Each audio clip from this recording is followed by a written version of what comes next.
You're listening to KZOM, Oleander Public Radio.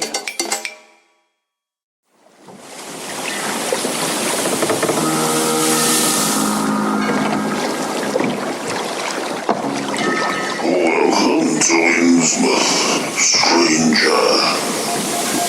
Hi, I'm Rob Whiten from the Innsmouth Book Club. Join me and my fellow guide John Chadwick as we take you on a fortnightly tour of Innsmouth. We visit places such as the Picture House, the Library and Innsmouth Museum to discuss all aspects of weird fiction, whether it be book, film, music, TV or art. As well as that, we stop over at the Gilman House to have a chat with a resident guest. That includes authors, artists, musicians, in fact Lovecraftian creatives of all types. You can find our free shows on Patreon, and there you can also sign up as a patron, which brings you bonus content, plus a monthly PDF copy of Innsmouth News, which features articles, author spotlights, all the latest news and reviews, and more. You can find us at patreon.com/InnsmouthBC. We hope to see you soon, because remember, Innsmouth isn't just a place, it's a state of mind.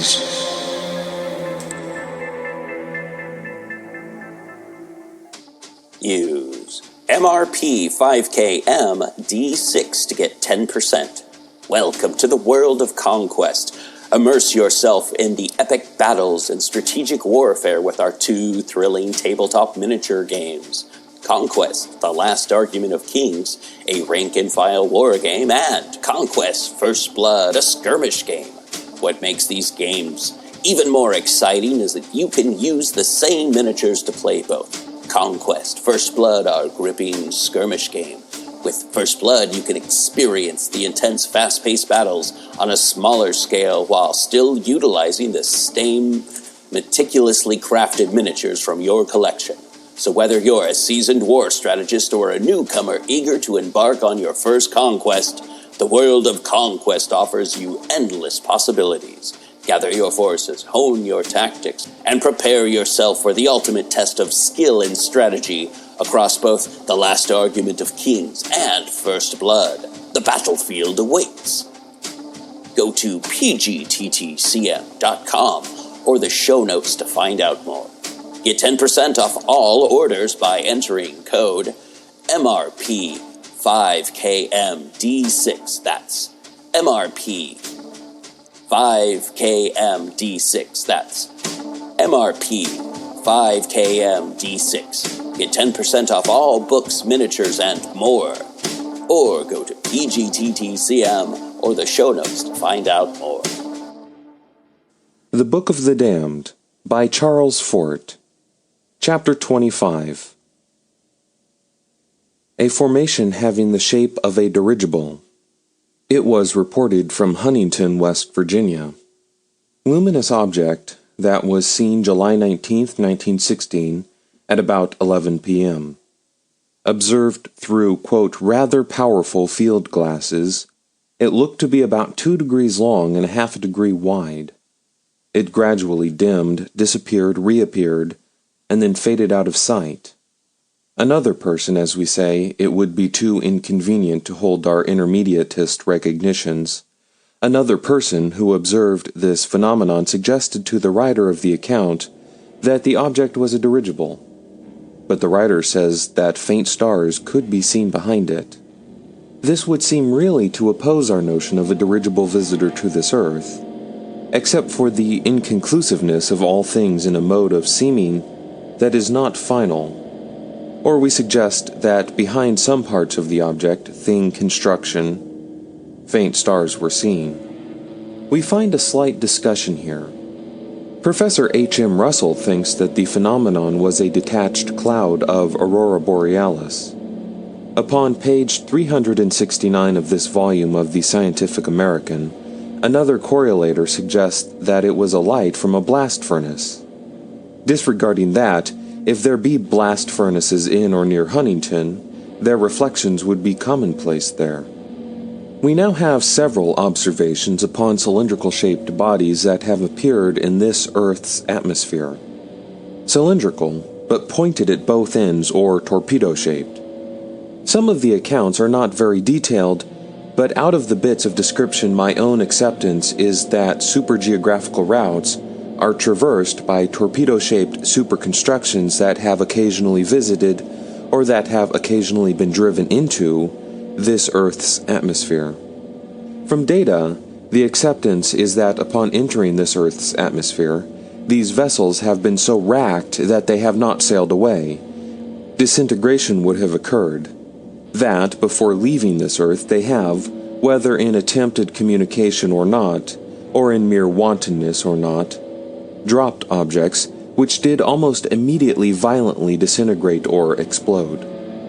Upon general principles, we think that explosives have not been purposely dropped, but that parts have been racked off and have fallen, exploding like the things called ball lightning.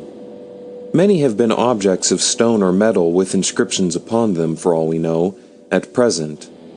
In all instances, estimates of dimensions are valueless, but ratios of dimensions are more acceptable. A thing said to have been 6 feet long may have been 600 feet long, but shape is not so subject to the illusion of distance. Nature 40, 415. That, August 5th, 1889, during a violent storm, an object that looked to be about 15 inches long and 5 inches wide fell, rather slowly, at East Twickenham, England. It exploded. No substance from it was found. L'Année Scientifique, 1864, 54. That, October 10, 1864, Monsieur Leverrier had sent to the Academy 3 letters from witnesses of a long luminous body, tapering at both ends, that had been seen in the sky. In Thunder and Lightning, page 87, Flammarion says that on August 20th, 1880, during a rather violent storm, M.A. Trécoul of the French Academy saw a very brilliant yellowish-white body, apparently 35 to 40 centimeters long and about 25 centimeters wide, torpedo-shaped, or a cylindrical body, quote, with slightly conical ends.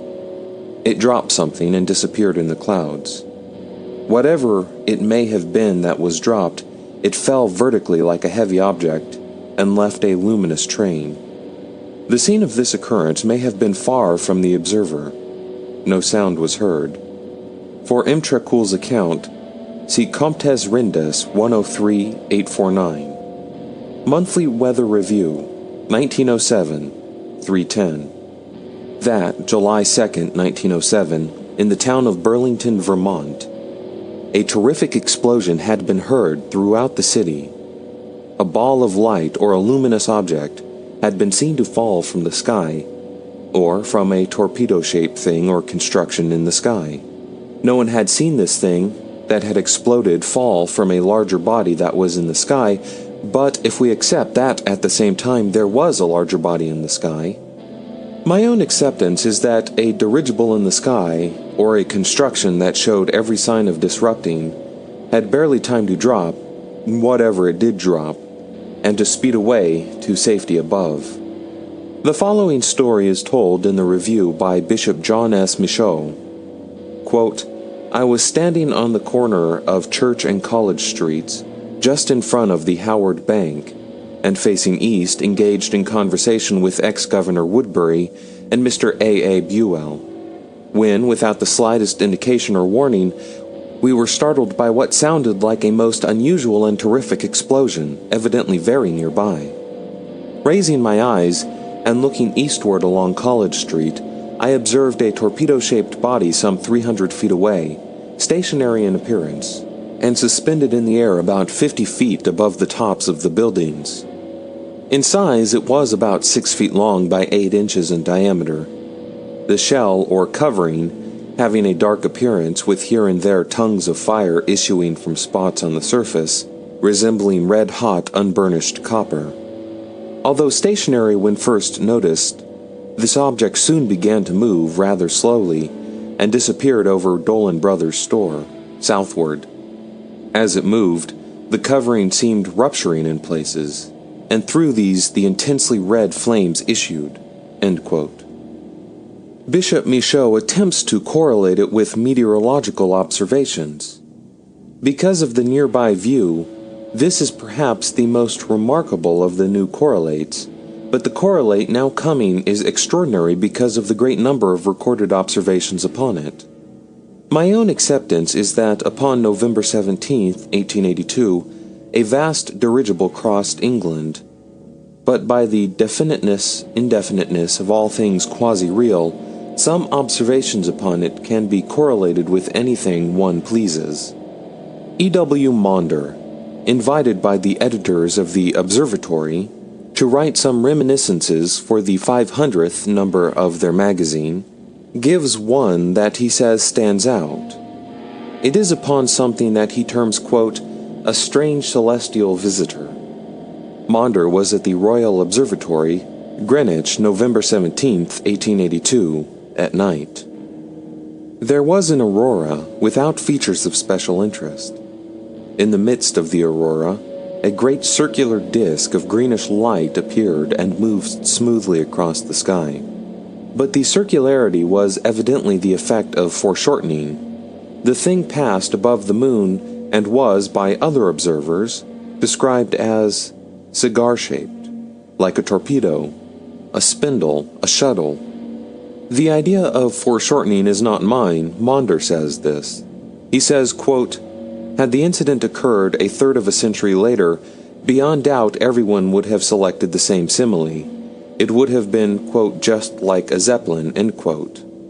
The duration was about 2 minutes. Color said to have been the same as that of the auroral glow in the north. Nevertheless, Maunder says that this thing had no relation to the auroral phenomena. Quote, "It appeared to be a definite body," end quote. Motion too fast for a cloud, but, quote, "nothing could be more unlike the rush of a meteor," end quote. In the Philosophical Magazine, 5/15/318, J. Rand Capron, in a lengthy paper, alludes throughout to this phenomenon as in, quote, "auroral beam," end quote. But he lists many observations upon its, quote, "torpedo shape," and one observation upon a, quote, "dark nucleus" in it. Host of most confusing observations. Estimates of height between 40 and 200 miles. Observations in Holland and Belgium. We are told that, according to Capron's spectroscopic observations, the phenomenon was nothing but a beam of auroral light. In the Observatory, 6/192, is Maunder's contemporaneous account. He gives apparent approximate length and breadth at 27 degrees and 3 degrees and a half. He gives other observations seeming to indicate structure, quote, "remarkable dark marking down the center," end quote.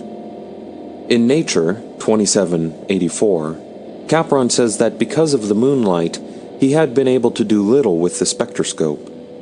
Color white, but aurora rosy. Nature, 27/87. Bright stars seen through it, but not at the zenith, where it looked opaque. This is the only assertion of transparency. Too slow for a meteor, but too fast for a cloud. Quote, "Surface had a mottled appearance." Quote, "Very definite in form like a torpedo." Quote, "Probably a meteoric object." Dr. Groneman. Technical demonstration by Dr. Groneman that it was a cloud of meteoric matter. See Nature, 27/315, 338, 365, 388, 412, and 434. Quote, "Very little doubt it was an electric phenomenon," end quote. Proctor, in Knowledge 2/419. In the London Times, November 20th, 1882, the editor says that he had received a great number of letters upon this phenomenon. He publishes 2. One correspondent described it as, quote, "well-defined and shaped like a fish, extraordinary and alarming," end quote. The other correspondent writes of it as, quote, "a most magnificent luminous mass, shaped somewhat like a torpedo," end quote. End of chapter 25. Chapter 26. Notes and Queries 53306. About 8 lights that were seen in Wales over an area of about 8 miles, all keeping their own ground, whether moving together perpendicularly, horizontally, or over a zigzag course. They looked like electric lights, disappearing, reappearing dimly, then shining as bright as ever. Quote, "We have seen them 3 or 4 at a time afterward on 4 or 5 occasions." London Times, October 5, 1877. Quote, "From time to time, the west coast of Wales seems to have been the scene of mysterious lights, and now we have a statement from Towyn that within the last few weeks, lights of various colors have been seen moving over the estuary of the Dosani River and out to sea. They are generally in a northerly direction, but sometimes they hug the shore and move at high velocity for miles towards Aberdovey and suddenly disappear." End quote. L'Année Scientifique, 1877-45. Lights that appeared in the sky above Vos, France, March 23, 1877, described as balls of fire of dazzling brightness, appeared from a cloud about a degree in diameter, moving relatively slowly. They were visible more than an hour, moving northward. It is said that 8 or 10 years before, similar lights or objects had been seen in the sky at Vos. London Times, September 19, 1848. That at Inverness, Scotland, 2 large bright lights that looked like stars had been seen in the sky, sometimes stationary, but occasionally moving at high velocity. L'Année Scientifique, 1888-66. Observed near St. Petersburg, July 30th, 1880, in the evening. A large spherical light and 2 smaller ones moving along a ravine. Visible 3 minutes, disappearing without noise. Nature, 35, 173. That at Iloilo, September 30th, 1886, was seen a luminous object the size of the full moon. It, quote, floated slowly, quote, northward, followed by smaller ones close to it. The false lights of Durham. Every now and then in the English newspapers, in the middle of the 19th century, there is something about lights that were seen against the sky, but as if not far above land, oftenest upon the coast of Durham.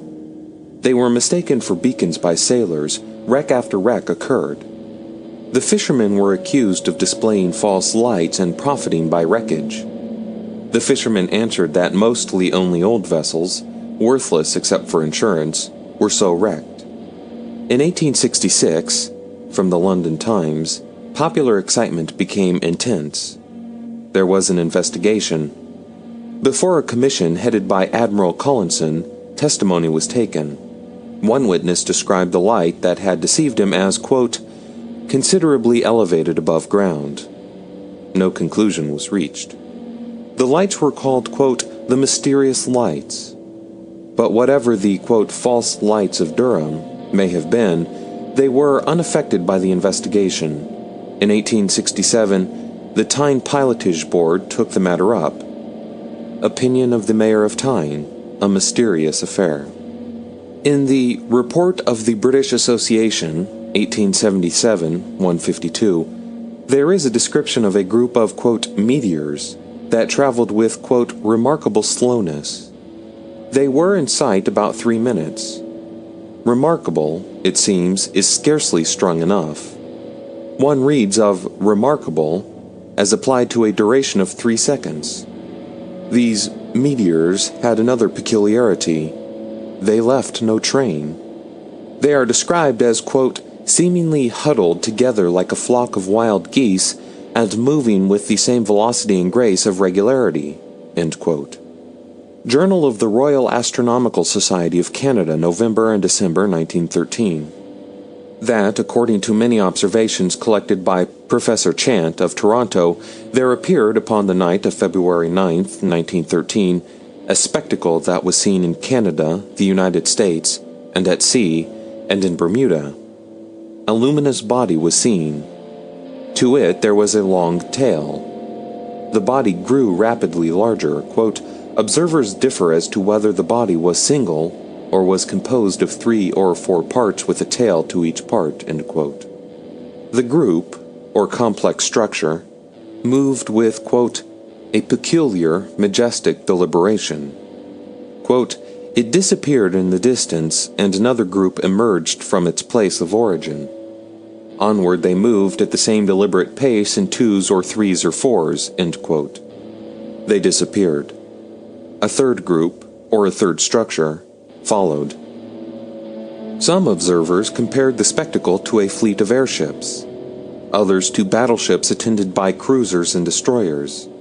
According to one writer, quote, there were probably 30 or 32 bodies, and the peculiar thing about them was their moving in 4s and 3s and 2s abreast of one another, and so perfect was the lining up that you would have thought it was an aerial fleet maneuvering after rigid drilling. End quote.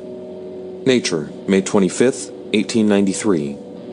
A letter from Captain Charles J. Norcock of HMS Caroline, that upon the 24th of February 1893 at 10 p.m., between Shanghai and Japan, the officer of the watch had reported, quote, some unusual lights.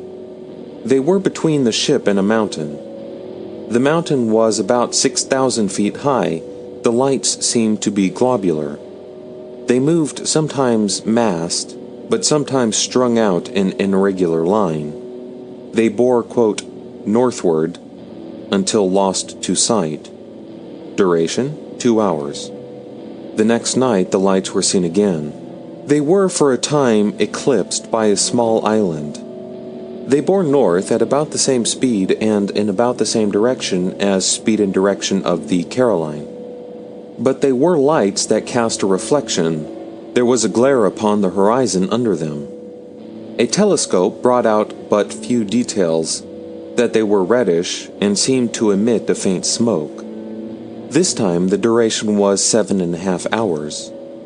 Then Captain Norcock says that in the same general locality, and at about the same time, Captain Castle of HMS Leander had seen the lights. He had altered his course and had made towards them. The lights had fled from him. At least they had moved higher in the sky. Monthly Weather Review, March 1904, 115. Reports from the observations of 3 members of his crew by Lieutenant Frank F. Schofield, United States Navy, of the USS Supply. February 24, 1904. 3 luminous objects of different sizes, the largest having an apparent area of about 6 suns. When first sighted, they were not very high. They were below clouds of an estimated height of about 1 mile. They fled or evaded, or they turned. They went up into the clouds below which they had at first been sighted. Their unison of movement. But they were of different sizes, and of different susceptibilities to all forces of this earth and of the air. Monthly Weather Review, August 1898, 358. 2 letters from C.N. Krotzenberg, Crow Agency, Montana. That, in the summer of 1896, when this writer was a railroad postal clerk, or one who was experienced in train phenomena, while his train was going, quote, northward, from Trenton, Montana, he and another clerk saw, in the darkness of a heavy rain, a light that appeared to be round and of a dull rose color, and seemed to be about 1 foot in diameter. It seemed to float within 100 feet of the earth, but soon rose high, or, quote, midway between horizon and zenith. The wind was quite strong from the east, but the light held a course almost due north. Its speed varied. Sometimes it seemed to outrun the train, quote, considerably. At other times, it seemed to fall behind. The mail clerks watched until the town of Linville, Iowa was reached. Behind the depot of this town, the light disappeared and was not seen again. All this time there had been rain but very little lightning, but Mr. Krotzenberg offers the explanation that it was, quote, ball lightning. The editor of the review disagrees. He thinks that the light may have been a reflection from the rain, or fog, or from leaves of trees glistening with rain, or the train's light, but not lights.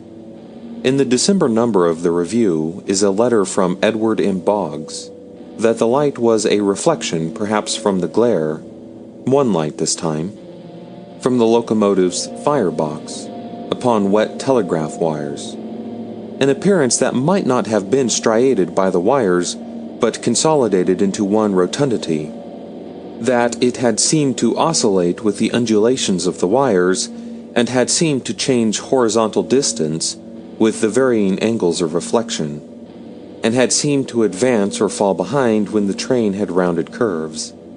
All of which is typical of the best of quasi-reasoning. It includes and assimilates diverse data, but it excludes that which will destroy it. That, acceptably, the telegraph wires were alongside the track beyond as well as leading to Linville. Mr. Krotzenberg thinks of, quote, ball lightning, which, though a sore bewilderment to most speculation, is usually supposed to be a correlate with the old system of thought.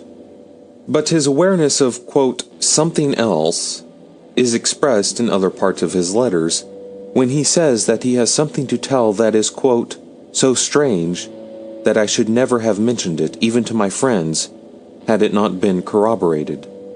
So unreal that I hesitate to speak of it, fearing that it was some freak of the imagination. End quote. End of chapter 26. The show notes, or go to pgttcm.com for more information. And also check us out on Facebook, Instagram, YouTube, and all the other places where podcast stuff exists. All right, back to the show. In Legacy Door, a lurker from space casts a shadow over time. We opened our eyes upon the human world. We found ourselves lying on an especially yielding bed in a room displaying scattered relics of their shallow past, tied together by more recently produced items meant to blend with the relics. Typical. A sensitive journalist dreams of unknown lives. It seems like every time I close my eyes, they get stronger. I can't even say the last time I had a normal sleep, let alone a dreamless one. An outspoken lawyer defends the suspect in an unspeakable crime. And that client was Jonathan Strauss, held for the murder of his daughter Abigail and her companion Harrison Reese. And a stalwart investigator tries to drag it all into the light. Some of the Reeses and the Strausses have been involved with something that seems to include an obsession with bloodlines and longevity for at least decades. Legacy Door is a weekly cosmic horror mystery podcast. An ensemble of actors tell a story, also available in paperback, Kindle, and audiobook. Available now. Anycuba Cobra S combo. Compared to the mainstream 3D printer on the market, Anycubic S1 is faster. The speed has improved 12 times. The Benchy can be completed in 15 minutes. That's 600 millimeters a second. Fully enclosed construction using the Cobra OS system and cooling system minimizes vibrations and enhances the responsiveness to improve the quality of printing. Anycubic Cobra S features a full metal hot end capable of reaching a peak temperature of 320 degrees. Quiet mode is as low as 44 decibels while printing. 44 decibels, that's as loud as the library, or bird calls, or a forced air furnace. Equipped with built-in camera to view the printing process. Finally, use my link to save $120. Get the combo and be able to print in 4 to 8 colors. Fast and easy to use. If you have a hobby or a business, you'll find hundreds of uses for your Anycubic printer. Use the show notes to find out anything you want. Get anything you want from Anycubic. Thank you, and back to the show. The Book of the Damned by Charles Fort. Chapter 27. Vast and black, the thing that was poised like a crow over the moon. Round and smooth, cannonballs, things that have fallen from the sky to this earth, are slippery brains. Things like cannonballs have fallen in storms upon this earth, like cannonballs are things that, in storms, have fallen to this earth. Showers of blood. Showers of blood. Showers of blood. Whatever it may have been, something like red brick dust or a red substance in a dried state fell at Piedmont, Italy, October 27, 1814. A red powder fell in Switzerland, winter of 1867. That something far from this earth had bled, superdragon that had rammed a comet, or that there are oceans of blood somewhere in the sky.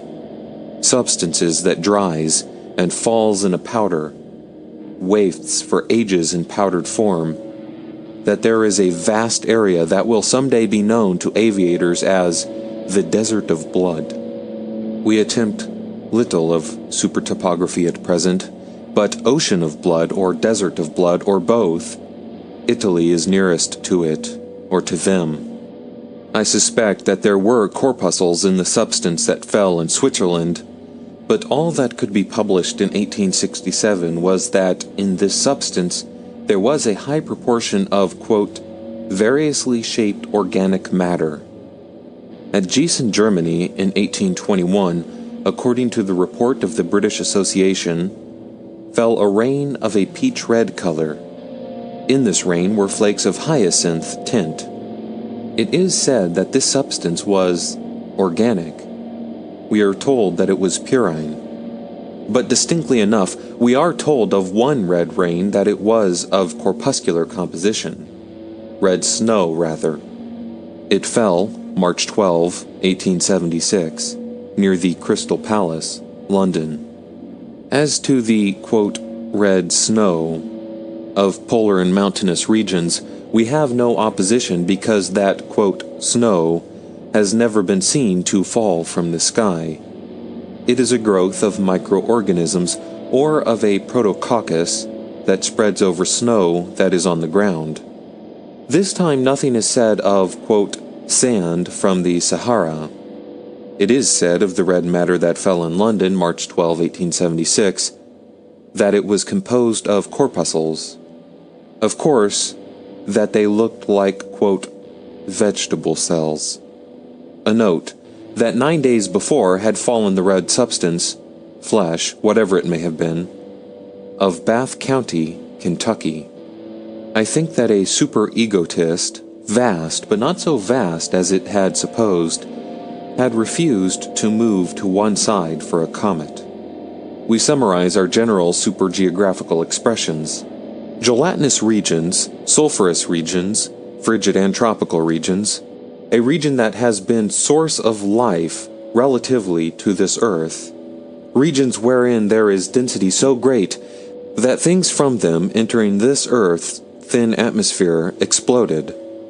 We have had a datum of explosive hailstones. We now have support to the acceptance that they had been formed in a medium far denser than air of this earth at sea level. In the Popular Science News 2238 is an account of ice that had been formed under great pressure in the laboratory of the University of Virginia. When released and brought into contact with ordinary air, this ice exploded. And again the flesh-like substance that fell in Kentucky, its flake-like formation. Here is a phenomenon that is familiar to us. It suggests flattening under pressure.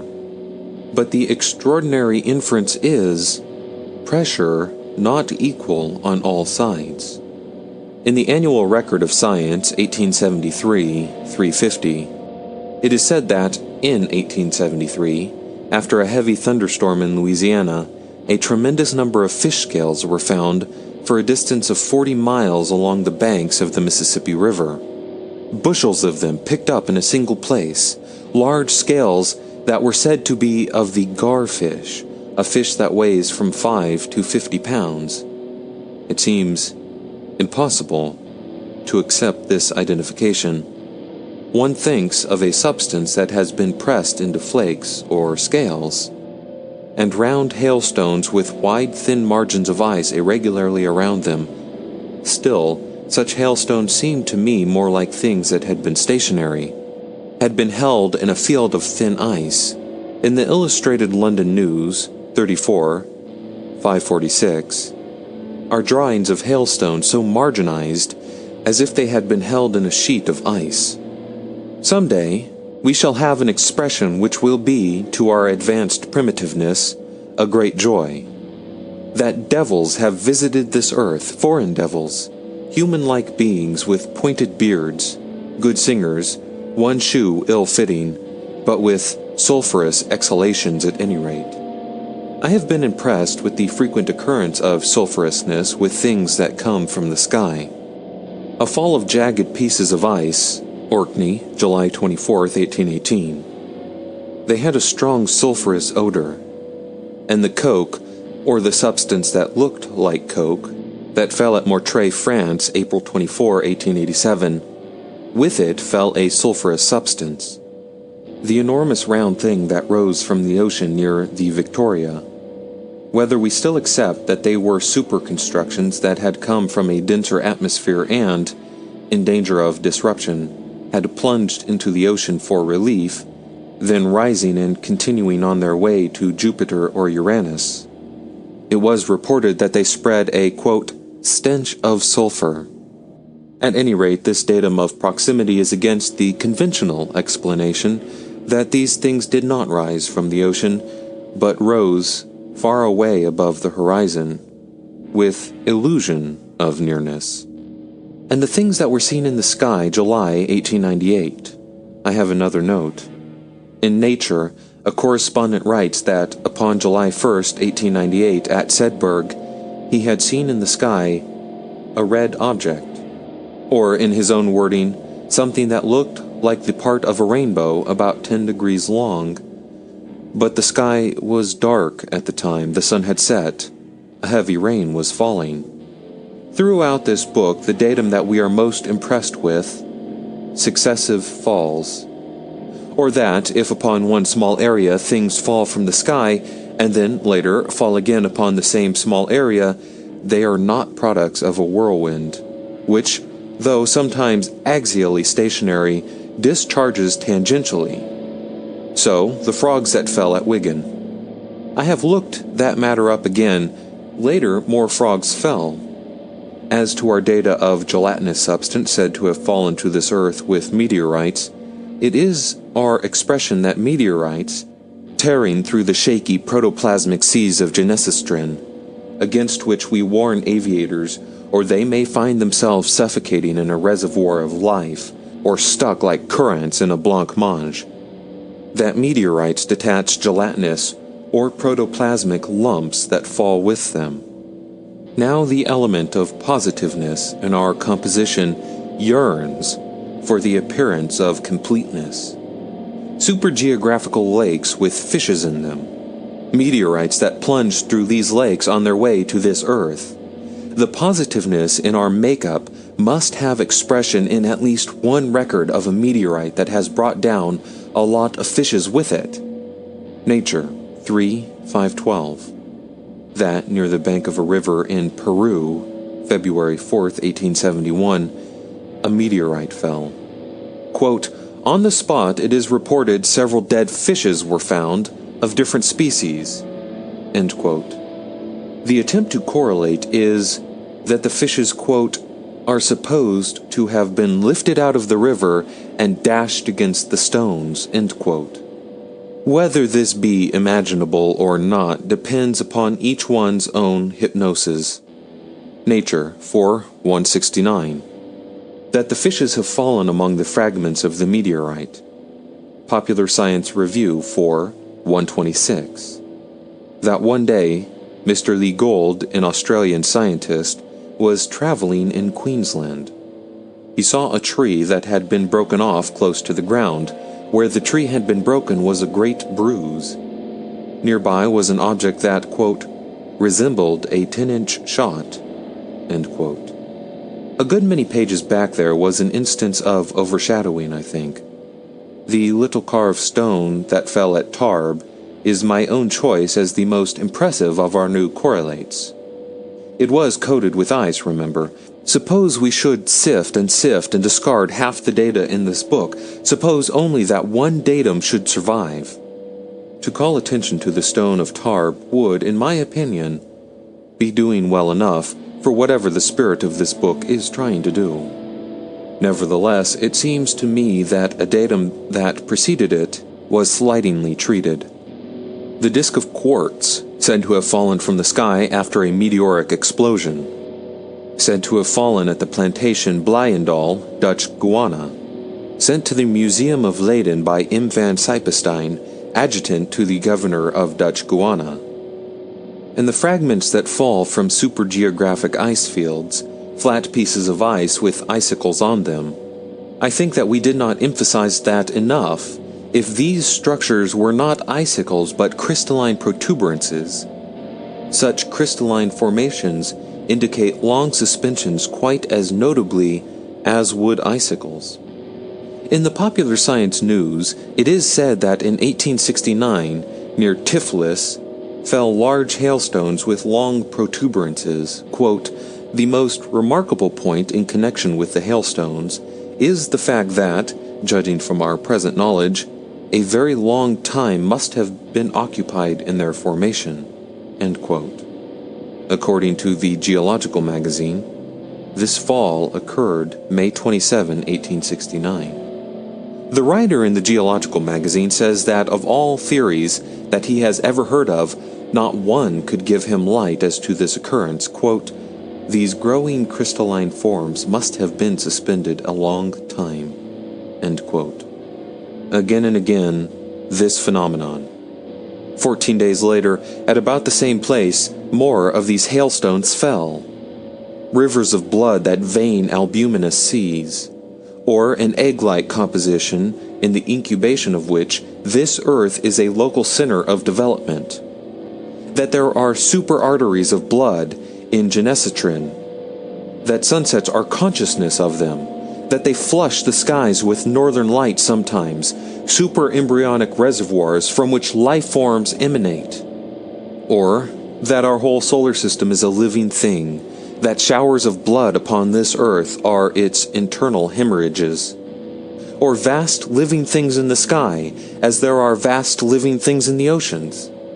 Or some one especial thing, an especial time, and a special place, a thing the size of the Brooklyn Bridge. It's alive in outer space. Something the size of Central Park kills it. It drips. We think of the ice fields above this earth, which do not themselves fall to this earth, but from which water does fall. Popular Science News 35-104. That, according to Professor Luigi Palazzo, head of the Italian Meteorological Bureau, upon May 15, 1890, at Messignadi, Calabria, something the color of fresh blood fell from the sky.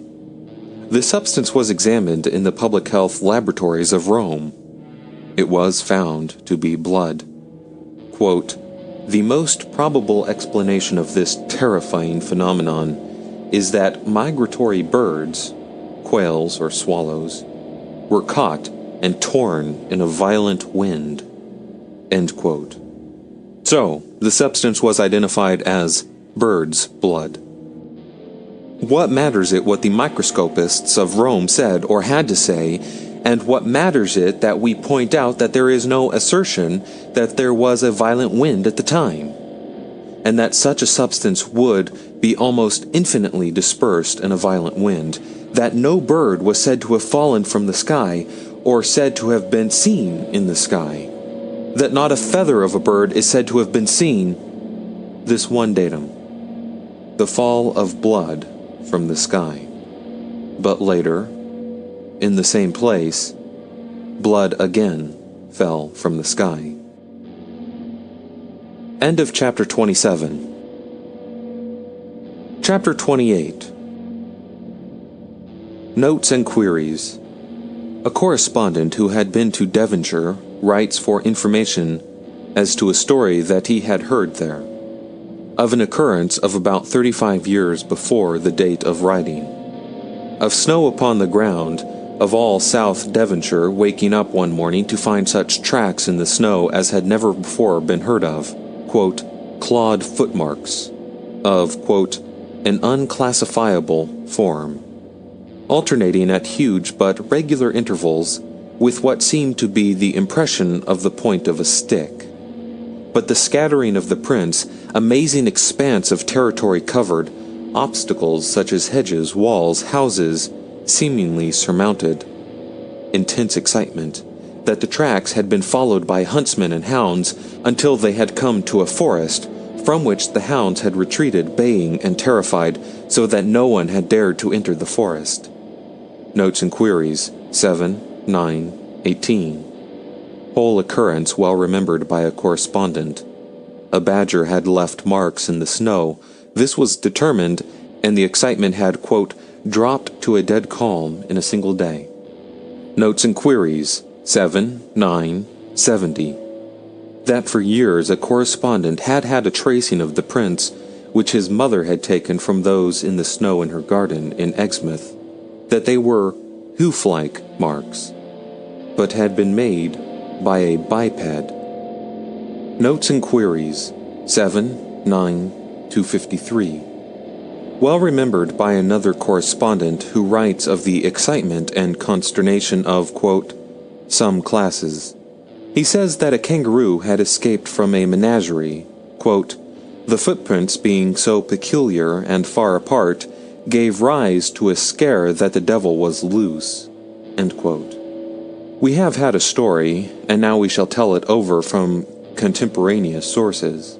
We have had the accounts first very largely for an impression of the correlating effect that time brings about.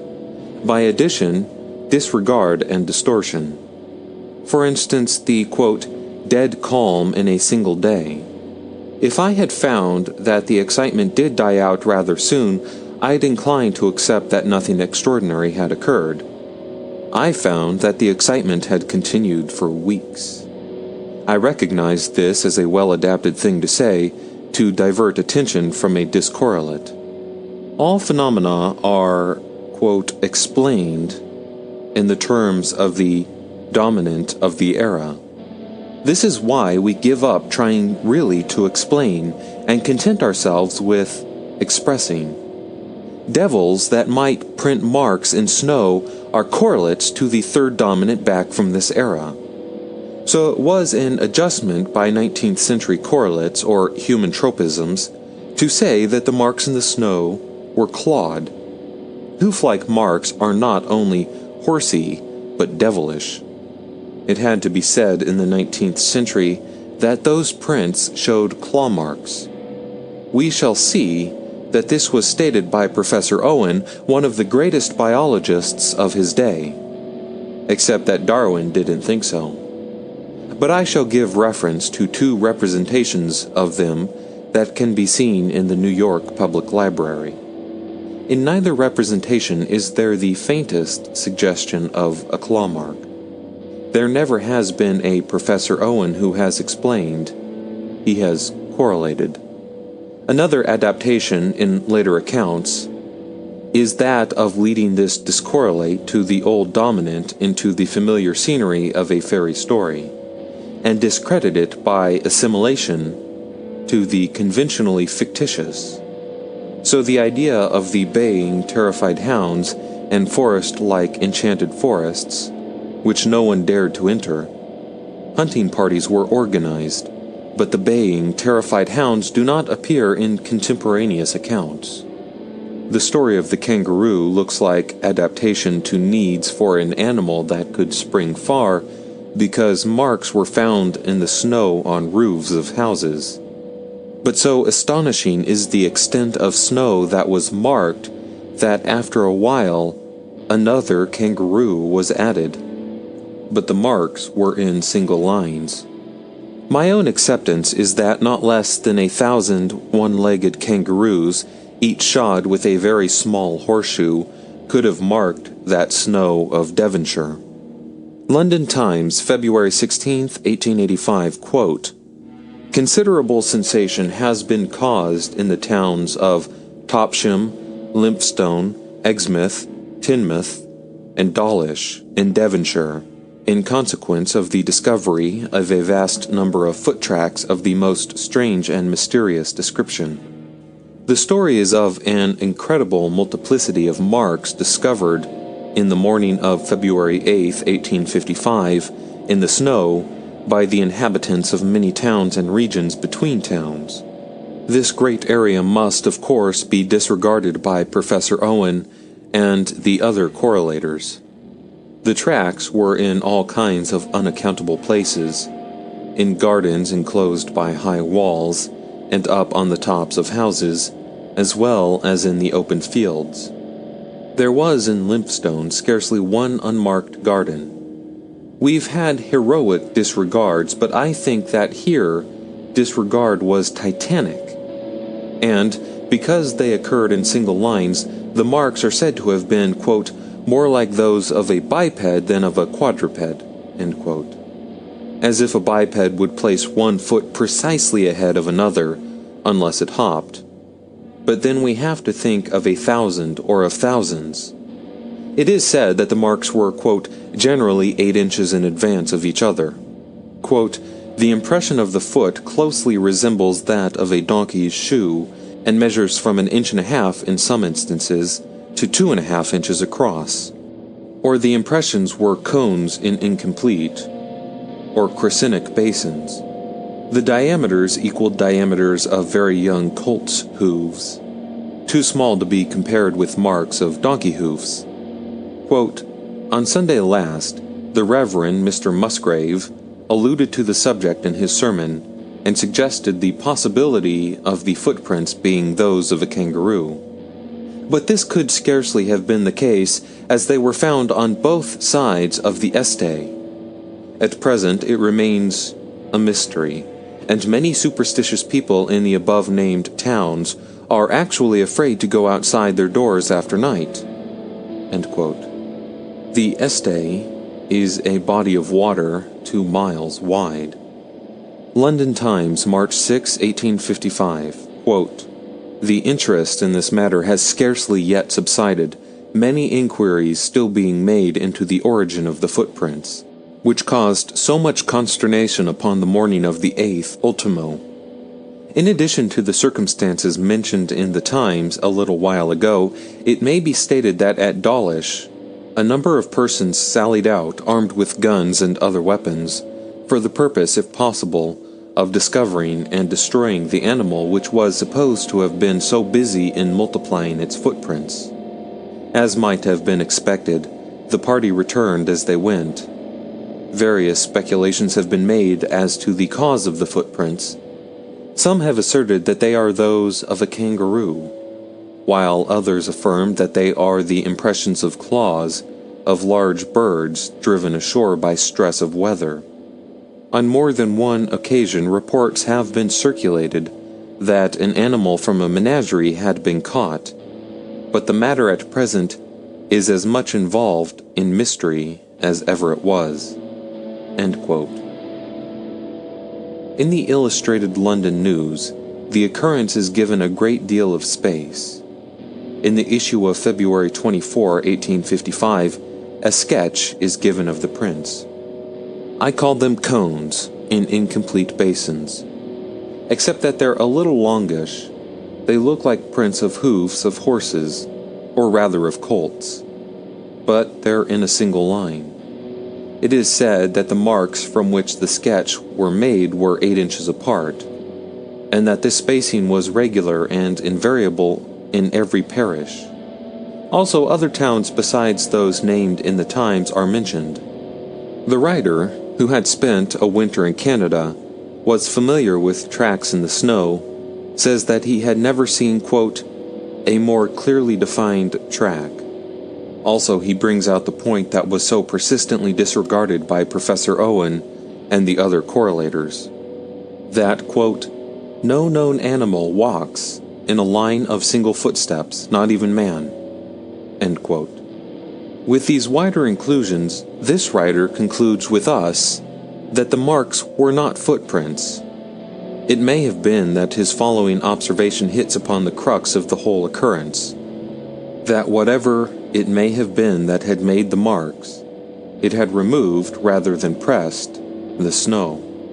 According to his observations, the snow looked, quote, as if branded with a hot iron. Illustrated London News, March 3, 1855, 214. Professor Owen, to whom a friend had sent drawings of the prints, writes that there were claw marks. He says that the, quote, track was made by a badger. 6 other witnesses sent letters to this number of the News. One mentioned, but not published, is a notion of a stray swan. Always this homogeneous seeing, a badger, a swan, a track. I should have listed the other towns as well as those mentioned in the Times. A letter from Mr. Musgrave is published. He too sends a sketch of the prints. It too shows a single line. There are 4 prints, of which the third is a little out of line. There is no sign of a claw mark. The prints look like prints of a longish hoof of a very young colt, but they are not so definitely outlined as in the sketch of February 24th, as if drawn after disturbance by wind, or after thawing had set in. Measurements at places 1.5 miles apart gave the same inner spacing, quote, exactly 8.5 inches apart. We now have a little study in the psychology and genius of an attempted correlation. Mr. Musgrave says, quote, I found a very apt opportunity to mention the name kangaroo in allusion to the report then current, end quote. He says that he had no faith in the kangaroo story himself, but was glad, quote, that a kangaroo was in the wind, end quote, because it opposed, quote, a dangerous, degrading, and false impression that it was the devil, end quote. Quote, mine was a word in season and did good, end quote. Whether it's Jesuitical or not, and no matter what is or isn't, that is our own acceptance that, though we've often been carried away from this attitude controversially, that is our acceptance as to every correlate of the past that has been considered in this book, relatively to the dominant of its era. Another correspondent writes that, though the prints in all cases resembled hoof marks, there were indistinct traces of claws, that an otter made the marks. After that, many other witnesses wrote to the News. The correspondence was so great that, in the issue of March 10th, only a selection could be given. There's a jumping rat solution and a hopping toad inspiration, and then someone came out strong with the idea of a hare that had galloped with a pair of feet held close together, so as to make impressions in a single line. London Times, March 14, 1840, quote, among the high mountains of that elevated district, where Glenorchy, Glenlyon, and Glenochet are contiguous, there have been met with several times, during this and also the former winter, upon the snow, the tracks of an animal seemingly unknown at present in Scotland. The print, in every respect, is an exact resemblance to that of a foal of considerable size, with this small difference, perhaps, that the sole seems a little longer or not so round. But as no one has had the good fortune as yet to have obtained a glimpse of this creature, nothing more can be said of its shape or dimensions. Only it has been remarked from the depth to which the feet sank in the snow that it must be a beast of considerable size. It has been observed also that its walk is not like that of the generality of quadrupeds, but that it is more like the bounding or leaping of a horse when scared or pursued. It is not in one locality that its tracks have been met with, but through a range of at least 12 miles. End quote. In the Illustrated London News, March 17, 1855, a correspondent from Heidelberg writes, quote, upon the authority of a Polish doctor of medicine, end quote, that the Piaszawa Góra, Sand Hill, a small elevation on the border of Galicia, but in Russian Poland, such marks are to be seen in the snow every year, and sometimes in the sand of this hill, and, quote, are attributed by the inhabitants to supernatural influences. End of chapter 28. End of The Book of the Damned by Charles Fort.